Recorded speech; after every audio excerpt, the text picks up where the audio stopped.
ሰሞኑን በተለያዩ ማህበራዊ ሚዲያዎች ያንተን ምስል ሲዘዋወር ተመልክተናል። ምን ተፈጥሮ ነው? አጠገቤ ላይ አይፎን 15 ፕሮ ማክስ ስልክ ቀምቶ ባለ ስልኳ ስሜት ምን ይመስል ነበር? ሴትዮ በቃ ራሷን ስታለች። ምንም የምታውቀው ነገር የለም። እንደው ይሄንን ተግባር ስትፈጽም አንተ ምን ተሰማ? ገባሁት እንደገባው በጣም ጭቃ ሆኜ ነው በቃ ወጣሁ። ፖሊስ ማለት በአንተ አንደበት እንዴት ይገለጽ? ፖሊስ ማለት የምታስተላልፈው መልእክት ማህበረሰቡ በሰዓቱ ቦታ ላይ ያሳየው ክብር።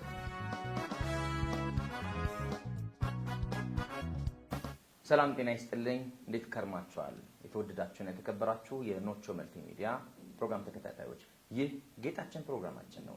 ታዲያ በዛሬ ፕሮግራማችን ሰሞኑን በሀገራችን ኢትዮጵያ በበርካታ ማህበራዊ ሚዲያዎች ቫይራል የወጣ አንድ ምስል አይተናል። ይህ ምስል ሲዘዋወር ተመልክተን እኛም ገርሞን ምስሉን ወይም ባለ ምስሉ ጋር ልናወራ እንነጋገር ስቱዲዮአችን ጋብዘናል። እንግዳችንን እንተዋወቅ። ይቻላል። ኮንስታብል አሸናፊ ክፍሌ ይባላል። የተወለድኩበት ያደግኩበት በደቡብ ምዕራብ ኢትዮጵያ ክልል በከፋ ዞን በአዲዮ ወረዳ አሁን ባለውበት ሰዓት ላይ በ2015 የካቲት 5ኛ ወር ላይ ወደ ውትድርና ዓለም ተቀላቅዬ የኢትዮጵያ ፌደራል ፖሊስ አባል ሆኜ አሁን ለሀገር ኢትዮጵያ እያገለገልኩ እገኛለሁ። እንግዲህ ሰሞኑን በተለያዩ ማህበራዊ ሚዲያዎች ያንተን ምስል ሲዘዋወር ተመልክተናል። ምን ተፈጥሮ ነው ምስሉን ሊዘዋወር የቻለው? አመሰግናለሁ። ስለተከሰተው ነገር ግልጽ ለማድረግ የኢትዮጵያ አየር መንገድ ፊት ለፊት ላይ በቀን 18 ከ2 ሰዓት እስከ 8 ሰዓት ተመድቤ ነበርኩኝና 2 ሰዓት ወደ 6 ሰዓት ተኩል አካባቢ ላይ እዛ መሳሪያ እየታጠቀ እየጠበቅኩ ነበር። ስራ ቦታ እየሰራው ነበር ማለት ነው። በትጥቅ ስራ ቦታ ላይ ያለው ባለውበት ሰዓት ላይ አጠገቤ ላይ አይፎን 15 ፕሮ ማክስ አይፎን 15 ስልክ ቀምቶ ወደ ጉድጓድ ውስጥ ለማምለጥ ሞከረ። ስሞክር በሰዓቱ እኔም ትጥቅ ስለያዝኩኝ ትጥቁን ይዤ ጉድጓድ ውስጥ መግባት አልቻልኩም። ሮጥ ብዬ ቦታው ላይ ደረስኩኝ። እኔ ብቻ ነኝ ቀድሜ ደረስኩኝ፣ ሌላ ባል የለም። ከዛ መሳሪያን ይዤ መግባት ስለከበደኝ ቅርብ አመራር ነበረና ከኋላ ተከትሎ መጣና ተሾመ ዋና ሳጅን ተሾመ ይባላል እና በሰዓቱ ለሱ ትጥቁን አስረከብኩና ጉድጓድ ውስጥ ገባሁት። ከገባው በኋላ እንዳሰብኩት አይደለም፣ በጣም አሰቃቂ ነበርና ጨለማው ነው። በዛው ላይ ደግሞ የሆነ ቆሻሻ በጣም በቃ የሚያስጠላ ቆሻሻ ነው። ብቻ ሳይሆን እንደው ቢታይ ችግር የለውም፣ ያ የገባው ሌባው ራሱ አይታየውም። ከዛ የሆነ ባትሪ ስልክ ባቶርች አብርቼ ጉድጓድ ውስጥ ገብቼ ሌባውን እጅ ከፍንጅ ከያዝኩኝ በኋላ አይፎን ስልኩን ደብቆታል። በሰዓቱ ውሃ አይፎን ስልክ ስለማይገባ ውሃ ውስጥ የሆነ ድንጋይ ስራ አስቀምጦት ሲጠይቀው ስልኩ የታለ ስለው ሌላ ሌባ ወስዷል አለ። ከዛ በኋላ ለማሳመን እንደምንም አድርጌ ሞከርኩት። አመነኝና ከደበቀበት ቦታ አመጣና ሰጠኝ። ስልኩን ለልጅቷ ካስረከብኩ በኋላ እሱ አልወጣልኝ አለመጠኝ። ምክንያቱም ደክሜ ያለው ምናምን እያለ በቃ እዛ ውስጥ ለማምለጥ ለመሄድ ይሞክራል። በሰዓቱ እንደምንም አድርጌ እየጎተትኩኝ ወደ በር አካባቢ አስጠጋሁና በሰዓቱ ቦታ ላይ ያሉ ሰዎች በእነሱ ይገዛ እንደምንም አድርገው አወጡና ከዛ እኔም ተከትዬ ወጣሁት። በጣም የሆነ ቱቦ ምናምን ይዤ ወጣሁ ከጭቃ ውስጥ። ሰውነቴ እንዳለ ከዚህ በታች በስብሷል፣ ግን አልተቀረጸም። በሰዓቱ ቢቀረጽ በጣም የሆነ እኔ እንጃ ሚዲያ ላይ እንደዚህ ቫይራል ይሆናል ብዬ አላሰብኩትም ነበረ። ከዛ ሰውነቴ በጣም በስብሶ ስለነበረ ሰዎች በቃ ያሳዩት ክብር፣ ፍቅር እኔ ቃላት ያጥረኛል። ብቻ ከወጣሁ በኋላ ውሃ ይዞ ምናምን ቱቦ ላይ ውሃ ይዞ ምናምን ሰውነቴን ያጥቡኛል።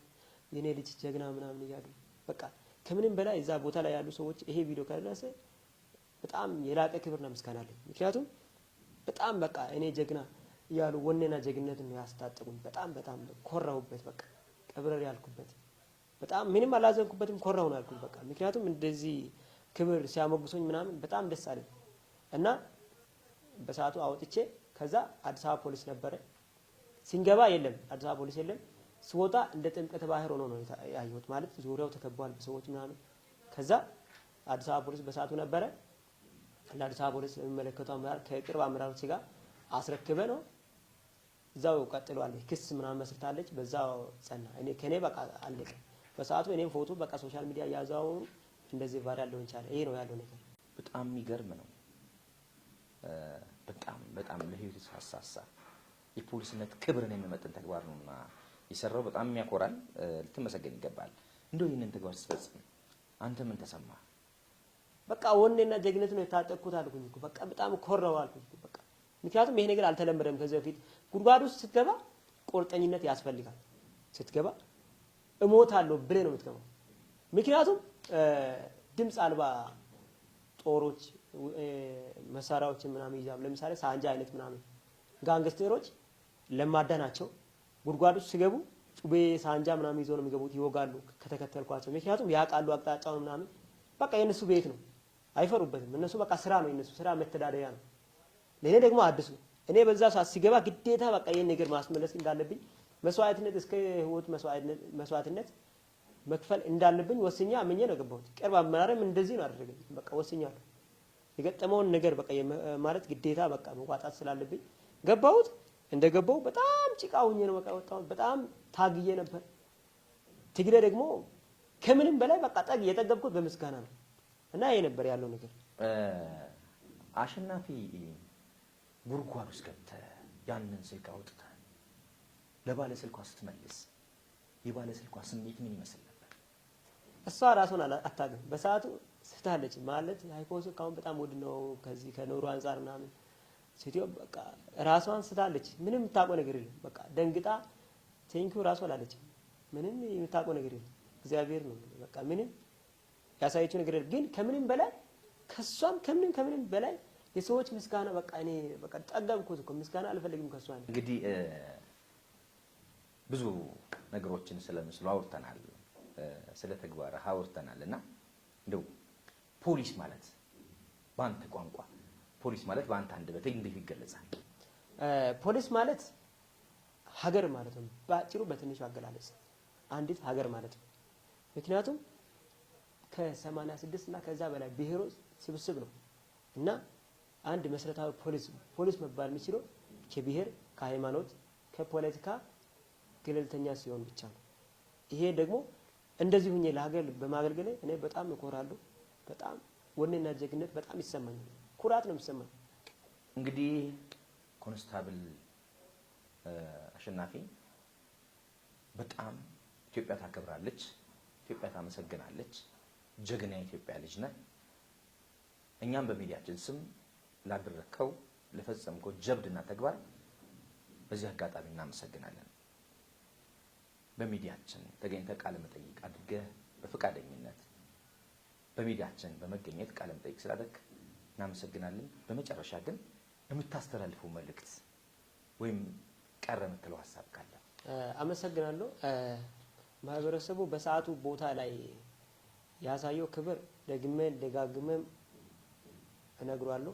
ከምንም በላይ የላቀ ክብርና ምስጋና አለኝ። በቃ የበለጠ በዚሁ መቀጠል ነው ያለበት። ግን ለሌሎች አርአያ መሆን የሆኑ ነው ያሉት በሰዓቱ። አሁን ለምሳሌ በጣም በቃ ሪስፔክትፉል የሆኑብኝ ለኔ ሰውነቴን ገላዬን አጥቡ እንደዚህ የቆሸሽኩ ነበረ። ጫማዬ ሁሉ ውሃ ቆሻሻ ገብቷል። ጫማውን አውጥቼ በሰዓቱ እንደዚህ ሳጥቦ ምናምን ሰዎች ናቸው ያጠቡ ሰውነቴን እንደዚህ በቃ በጣም ፍቅር በቃ ያሳዩ ታውቃለህ። በጣም በቃ አኮሩኝ አልኩ እና ስለዚህ ለነሱ የላቀ ክብርና ምስጋና አለኝ እና ህዝብና ፖሊስ በጣም መቀራረብ አለበት። ለሀገራችን ኢትዮጵያ ሰላም ሉዓላዊነት ለማስከበር ህዝብ አስተዋጽኦ በቃ ፖሊስ ጋር መቀራረብ፣ ኢንፎርሜሽን ማቃበል አለበት፣ መቅረብ አለበት፣ ማክበር አለበት። እኔ እውነት ለመናገር ይሄው እግዚአብሔር ምስክሬን ነው። የኢትዮጵያ ህዝብ አክብሮኝና ወዶኝ ሪስፔክትፉል ሆኖ እኔ ያለ ደሞዝ ባገለግል ምንም አልጸጸትበትም። ምክንያቱም ክብር አሁን በዛት ለፖሊስና ህዝብና ያለው አሁን ክብር ሪስፔክት በጣም ህዝቦች ዲስሪስፔክት የሆኑ ነው። አሁን ለምሳሌ ክብር የሚገባውን ክብር እያገኘ አይደለም በየቦታ። አሁን ለምሳሌ የመኪና ሊፍት ስጠይቅ ራሱ እንዲሁ ነኝ ያለው በቃ የመነጭቁ ነው የሚሄዱት። በቃ ይሄ ማለት ለአርማ ክብር ይገባዋል። ማክበር ነው ያለበት የኢትዮጵያ ህዝብ። ለኢትዮጵያ ህዝብ ብሎ ነው በራብ በጥማት እየተጎዳ ቀና ማታ ሰለቸኝ ደከመን ሳይል እየሰራለሁ። ይሄን ሊረዳ ይገባዋል ብዬ አስባለሁ። ስለነበረን ቆይታ ከልብ ላመሰግነው እወዳለሁ።